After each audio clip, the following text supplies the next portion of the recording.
This is my 2011 Ford F550. I'm currently dealing with a serpentine belt issue. Recently had it into a professional shop and had the high pressure fuel pump swapped out for a pump that prevents disasters should I have a fuel pump problem. The pump was working fine, the truck was fine when I took it in. I got it back, and about 100 miles into driving it, I had a serpentine belt go out on me, and that started my issues. This truck had an engine put in it in 2015 prior to my owning it. It had a glow plug come apart, and it was warranted by Ford, and a new long block was put in it in 2015. Because the serpentine belt broke, I did not know the routing. I'd never been into it this far to have an idea of what the routing looked like for the serpentine belt. And I fought for 3 days trying to find a correct belt and trying to find a correct pattern for the belt to go on. Ultimately, this is what I came up with.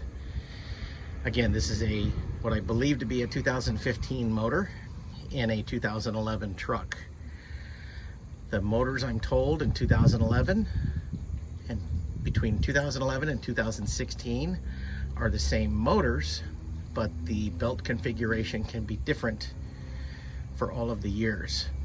It also calls for a double alternator pattern where another alternator can be put in on this side over here. This is ultimately what I came up with. This is the way the belt goes. They only make 2 belts that fit this motor. One is the double alternator belt, and one is this belt. It's double grooved, meaning it's grooved on both sides of the belt. And the only pulley that is smooth is the tensioner pulley. That belt is smooth, or I'm sorry, that pulley is smooth. But otherwise, this is the configuration that I had to sit down and draw up and come up with to be able to get it to fit and work with the correct belt. There was no diagrams that I could find on the internet. There are no videos, and there were no information about the belt. So this is the diagram. It starts out on the crank pulley on the bottom. Down here, goes under the crank pulley, around under the fan,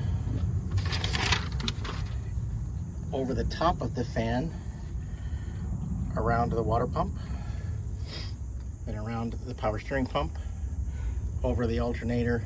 This is just a regular pulley that doesn't run anything over the top of this pulley, and continuing on down around the air conditioner and up over the tensioner. This is the diagram that I originally referred to from the dealership.